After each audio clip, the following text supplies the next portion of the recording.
So here's bullseye handicapping. So again, part of my handicapping is handicapping way ahead of time, and I went, after the video, I went ahead and just I already have the Oaklawn Park Saturdays card, so I can start diving into it. And this is sovereignty. And one of the things I noticed about sovereignty, even though he might blow the field away, is that he builds his races. Like his first two races at Gulfstream, they're significantly lower than what he did in the Derby. So he peaked after the third race. And then, in Saratoga, which is the track he loves, he just destroys them there. 9 horse field, 5 horse field. You got 2 to 5 on him in the Jim Dandy. I had him on that day. I remember that. I think I made what? So you have 5, so we made 2,000.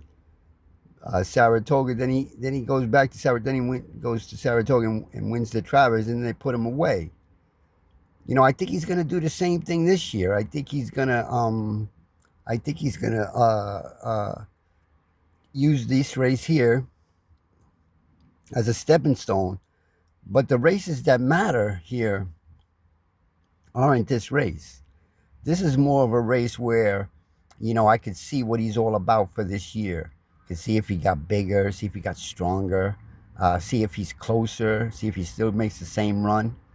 I'm glad that he's going a mile and an eighth, so he gives himself, a better chance than if he went a mile and 16 like he did last year.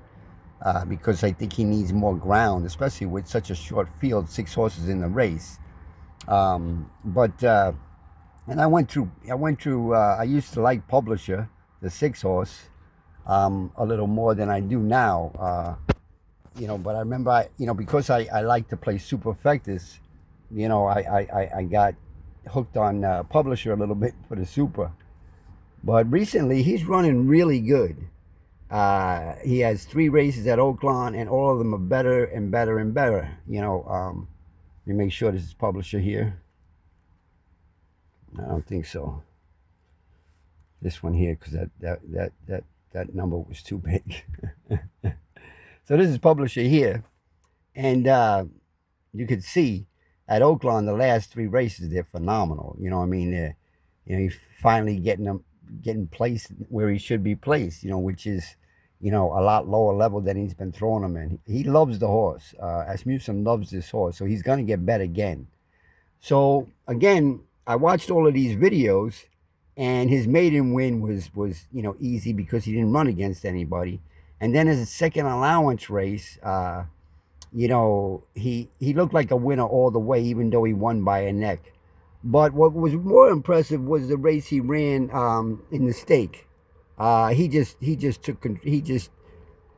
peaked. That was his peak. So right now he's in his peak. The problem is it's 21 days. And the problem is he's going against monsters. But I think this horse isn't going to be 15-1. I think he's going to be more like 9-1. I don't know why, but that's what I feel, early. And this is the joy of handicapping for me. This is where I get the joy. So then, you're going up a little bit, right? You go to the 5. And the 5's the man. I mean, it's journalism. So, I mean, look at, journalism and sovereignty, the 3 horse, are without a doubt, this is going to be called a match race to most people. This horse goes to all kinds of different tracks and always runs this race no matter what, So, he's a fulcrum horse. He's going to be there, if he, unless he doesn't like the track and something else goes down. But this horse has done nothing wrong but run and make money for the whole team. So journalism, like let's say sovereignty is not peaked for his peak effort. Journalism can win the race. But do I think journalism is better than sovereignty? Here I don't know. I went against him when they ran against each other in the Derby, because it was his 3rd race in a row and too short of a time. And so sovereignty had the edge, no doubt in my mind, for the Derby. But now we got them both off coming off layoffs, and it might be just a matter of whose plan is what. I think journalism is going to be planned to run. I think the 5-2. I don't think I think he's going to be more like maybe 9-5, 2-1. And I think, and if sovereignty is the same price as journalism, then sovereignty's not good, because it's definitely a building block. But again, what does journalism have going for him? I mean, this horse has been on all kinds of different tracks. How many different tracks? 1, 2, 3, 4, 5, maybe even more. Yeah, 5, 6, 7. He's been on almost 6 or 7 different tracks. So the horse runs no matter what. He's a gamer. He's about as steady Eddie as you want. So, journalism is very interesting coming into this race, especially if Sovereignty gets overbet. If Sovereignty is 1-2 in this race, and this horse is 2-1, you don't have a choice. You want this to be a building race for Sovereignty, and you want Sovereignty not to run, because journalism is going to do what he does. I don't think, again, he's better than Sovereignty, but today there's a possibility he could be. And then again, Sovereignty can be the next. In my mind, what I've been thinking is that Sovereignty can be the next Cigar. This horse can represent the same as Cigar. He could just win from here on in until he retires next year or keeps going. But what if this horse is the next Cigar?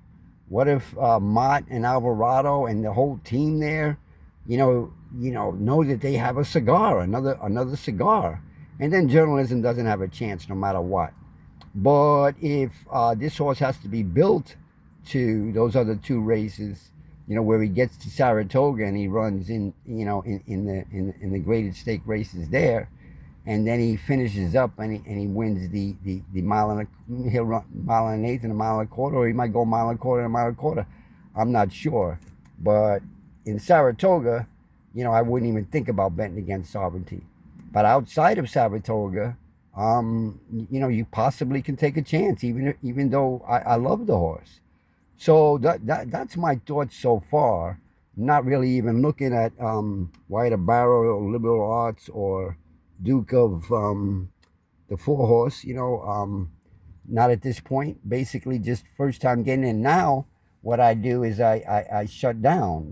I don't get involved anymore, because my little that's Mabel, the dancing girl. So yeah, now I'm not gonna get involved. I'm basically gonna be detached again, and look at it again at another time. But what I'm doing is I'm building a story in my mind. I'm building a story. I'm watching videos. I'm refreshing my mind. I'm trying to think from the trainer's perspective. What's his path this year with this horse? What do I think he's going to do? And I know he's pointing towards Saratoga. So I know that this race, again, is not as important as when they go to Saratoga. So again, it's when do you want him to peak? But he might be just so good that, cigar-like, and win anyway. But I wouldn't discount journalism, and I like the idea that these other horses might take a little money. White of Barrio might take a little money, and the publisher might take a little money. And if that happens, because it's going to talk about the pace and this and that, then we'll see what the deal is. We'll see what the situation is. But this is bullseye handicapping. I'm playing just the one race on the 18th. So I get a chance to look at it. I get a chance to, let the bet make me. Get a felt sense for it. Let the bet make me. Am I wowed? Am I not wowed? Or am I wobbling? And right now, there's no, the mojo is going a little bit more toward journalism than it is sovereignty, because of the doubt. But that's right now. I mean, that could change. when you see the odds and the doubles, that could change because you'll know what the real handicappers know, which is the money. Follow the money, right? You know, if journalism is more of a favorite over sovereignty, then you got to follow the money because it's not going to end up that in a win pool. But if they're equal, I think again journalism is going to be 2-1, and sovereignty might be 3-5, 1-2. But it's not the time to take him at that odds because of the fact that he's not on his favorite track. And journalism runs on concrete. He don't care where he runs, he just runs. So this again is my journey to, you know, through the big races throughout the year leading up to the Breeders' Cup. This is all leading up to the Breeders' Cup and all leading up to Saratoga, knowing well in advance what you're going to do. So that, you know, when you get to that point, you get to that race, you just pull the trigger. You're going to make a significant wager on the horse, a significant investment, over $2,000 on a horse, you know, to win. You're not going to play doubles, pick threes, pick sixes. No. I'm 70 years old. Keep it simple. Keep it, all I got to do is win 3 out of 4. 3 out of 4. That's it. You know, and because I'm playing such few races and because my approach is total bullseye, total ninja, you know, unless I'm wowed by the race and wowed by the situation, I shut it down. I stop. I don't do it. And that's okay. So again, may the horse be with you, as Harvey Pack would say. And just another episode of Bullseye Handicapping. My Mofo Joe. Jockey Weight Handicapping. Bye now.